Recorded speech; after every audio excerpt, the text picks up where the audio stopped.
शुभ सकाळ तुम्हा सगळ्यांना. कशा आहात मैत्रिणींनो? छानच असाल. तर आज सकाळी सगळं आवरून मी बँकेमध्ये निघाले होते. महत्त्वाचं काम होतं. ते झाल्यानंतर एका ग्रंथालयाला भेट दिली, कारण अखिलेशला आणि मला दोघांनाही वाचनाचं वेड खूप आहे.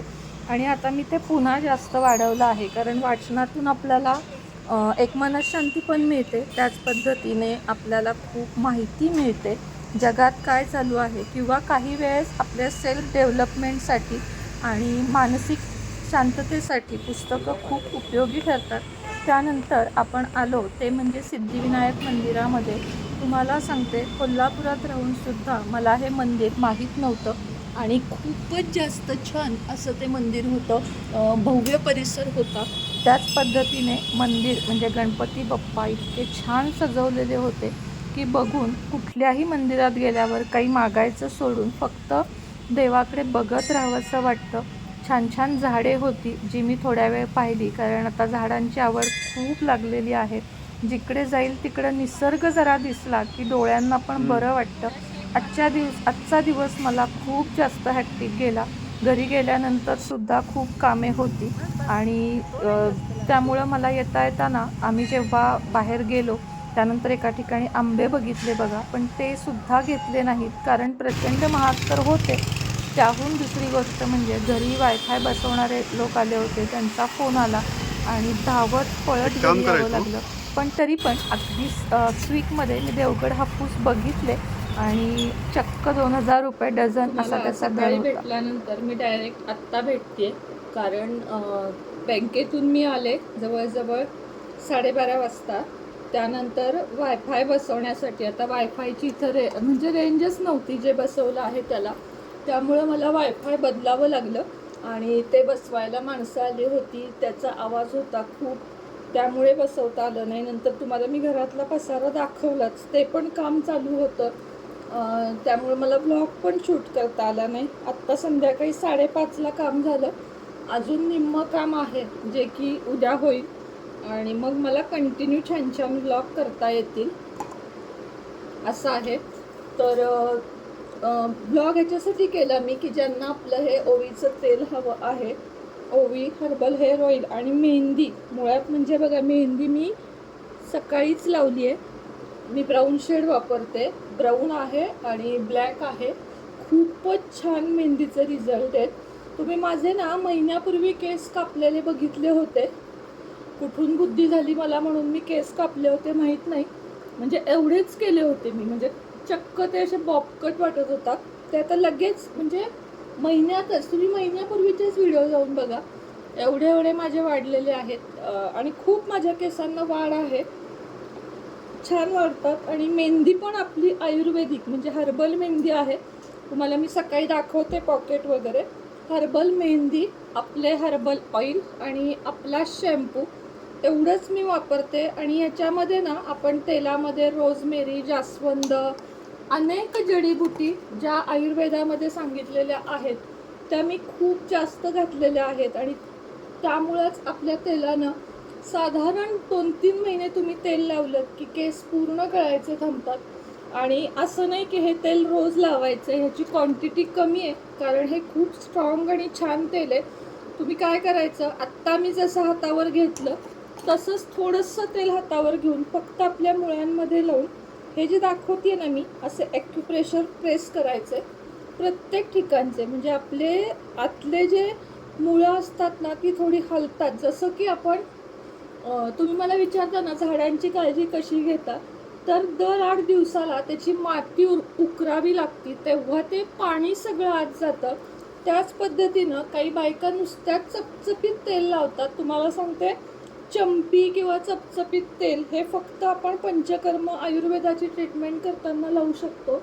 बाकी आपल्याला इतकंच तेल लावायचं, एवढंसंच तेल लावायचं आणि मग शेवटी थोडासा हात घ्यायचा अजून, म्हणजे मी 3 वेळा बघा एवढं तेल घेतलं, एक 4-4, 5-5 थेंब, आणि पूर्ण केसांना एकदा रूट्सला लावायचं, म्हणजे मग केसांना कोरडेपणा वगैरे येत नाही. मी जे दाखवते ते रिअल दाखवते.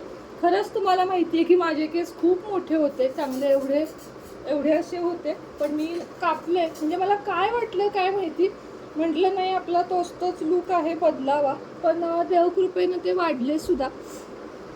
तर तुम्हाला पण जर हर्बल शॅम्पू म्हणजे शिकेकाईचा शॅम्पू आणि आपलंच ओवीचं ऑइल आणि मेहंदी असं जर तुम्ही सगळं लावाल, तेल आणि शॅम्पूचं किटच बनवलेलं आहे मी. आणि बाकी मग शॅम्पू तुम्हाला सॉरी मेहंदी तुम्हाला वेगळी घ्यावी लागेल, म्हणजे मीच देईन तुम्हाला. तुम्ही मला ज्यांना ज्यांना हवं त्यांना नंबर देते, व्हॉट्सअप मेसेज करा. ओवी ऑइल आपण पुन्हा चालू केलेलं आहे आणि यावेळेचं ओवी ऑइल जे आहे ते जास्त पॉवरफुल आणि छान आहे. तर ज्यांना हवं त्यांनी माझ्याशी नंबरवर संपर्क साधा. चला आता मी तुम्हाला हा ब्लॉग कंटिन्यू करेन, सकाळी भेटेन. आता मी केस बांधते, कंटिन्यू हे करते कारण मागून खूप वारं येते घरामध्ये, खूपच छान वारं येतं.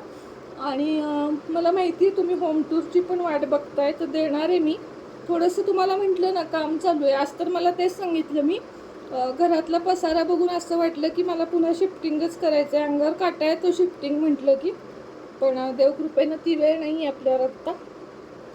बघा अशी मी चंपी करते, जास्त नाही. म्हणजे उद्या समजा मला केस धुवायला नाही जमले तरी चालण्यासारखं असतं. आता हे तेल आहे ना फक्त आणि फक्त आठवड्यातून एकदाच लावायचं आणि 2-3 तास लावून केस धुवायचे, किंवा मग आत्ता जसं मी लावलं तसं रात्रभर लावून केस धुवायचे. त्यानंतर आपली मेहंदी लावायची केस धुवून, केस वाळल्यावर उद्या रात्री. आणि मग लगेच ती एक साधारण 1 तासामध्ये ती मेहंदी धुवायची. आणि मग आपलं नॉर्मल पॅराशूटचं वगैरे तेल लावायचं. मेहंदी लावल्यावर शॅम्पूनं हेअर वॉश करायचे नाहीत, नॉर्मल वॉश करायचं. आणि मेहंदी 1 तासाच्या वर ठेवायची नाही आणि तेल जे आहे ते 1 रात्रीच्या वर ठेवायचं नाही.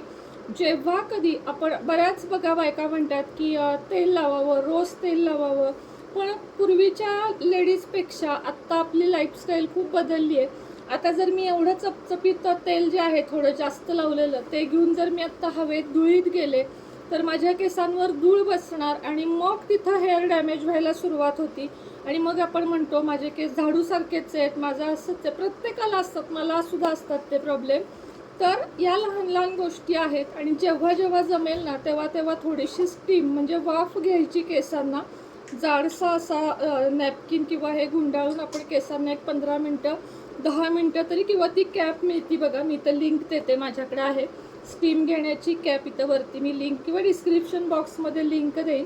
आणि ओवीचे पण केस बघू शकता. आता मी तिला तेल नाही लावलेलं शाळेमुळं, पण तिचे सुद्धा केस एवढेच करून म्हणजे दोघींचे एकाच दिवशी केस कापले होते आणि ते वाढले पण. याचा आनंद आहे. अजून खूप वाढवायचे पण आत्ता थोडेसे वाढलेत. ओवीची परीक्षा चालू आहे, ओवी आता 6वीला जाणार आहे. आणि अखिलेशचं आता 3rd इयर आणि परत एक 6 महिने म्हणजे त्याचं पण आता शिक्षण पूर्ण होईल. पण ओवीची अजून बरीच जबाबदारी आहे पुढं. तर चला आजच्या व्हिडिओमध्ये एवढं नाही, उद्या सकाळी तुम्हाला भेटते. आत्ता फक्त मेथीची भाजी आणि पोळी एवढाच स्वयंपाक केला होता, कारण पसाऱ्यामुळं मला काही सापडतच नव्हतं. तर त्यामुळं उद्या सकाळी मी आता काय करेन, बहुतेक मी उद्या छोले करीन, किंवा मग बऱ्याच जणांची रिक्वेस्ट कुठल्या तरी एका भाजीची आली आहे, कवठाची चटणी. असे बऱ्याच रेसिपी आहेत आपल्याकडे ज्या मी माझ्या पारंपरिक आहेत. आमसुलाचं सार, चिंचेचं सार, टोमॅटोचं सार, वेगवेगळ्या कोशिंबिरी, पराठे, हे सगळं काही आपण चॅनेलवर आता हळूहळू दाखवूया. सकाळी भेटूया. आता तोपर्यंत कंटिन्यू राहा. आता कालच्या व्हिडिओनंतर मी तुम्हाला आजच भेटत आहे, कारण आजपासून आपण गुरुचरित्राची सेवा म्हणजे सप्तशती गुरुचरित्र 7 ही सेवा चालू केली आहे. आता साधारण अर्धा तासात 1 ते 7 अध्याय पठण करून होतात. त्यानंतर आपल्याला जप करायचा आहे आणि 7 दिवस आपल्याला फक्त सेवेमध्ये घालवायचे आहे. तर रोज केंद्र, मठ अशा ठिकाणी जाऊन यायचं आहे. महाराजांना फूल घेऊन जायचं आहे, बाकी काही नाही. खडीसाखर आणि फूल एवढं नेलं तरी बास. पण ही सेवा करा. त्यानंतर माझी रोजची हनुमान चालिसाची सेवा, श्री सुक्ताची सेवा आणि 14वा 18वा अध्याय, या सेवा जर चुकवल्या नाहीत ना तुम्ही थोडा वेळ काढून, तर तुम्ही बघाल की तुमच्या आयुष्यात किती पॉझिटिव्ह रिझल्ट येतात. देवपूजा हा वेगळा भाग येतो, तर आपण रोजच करतो, पण थोडा या सप्ताह काळात वगैरे तरी आपल्याकडून जेवढी होईल एवढी तरी किमान सेवा करा. काहीच नाही ना जमले, एक माळ श्री स्वामी समर्थ किंवा एक माळ पण घेऊ नका, अखंड नामस्मरण करा श्री स्वामी समर्थ. बघा, महाराजांना आपल्या सगळ्या अडचणी माहिती आहेत आणि मार्ग काढणारे तेच आहेत. बाकी कुणीही आपल्या अडचणीतून मार्ग काढणार नाही आहे. सगळे आपल्यावर हसायला असतात, आपल्याला मदतीचा हात द्यायला कोणीही नसतं. सगळे सल्ला द्यायला असतात, पण वेळेला आपल्यालाच उभं राहावं लागतं. त्यामुळे स्वामींचा हात धरून पुढे जाऊया, स्वामींच्या कायम सोबत राहूया. म्हणजे आपण स्वामींच्या कायम सोबत राहूया, तेही आपल्या पाठीशी कायम राहतील. चला, श्री स्वामी समर्थ.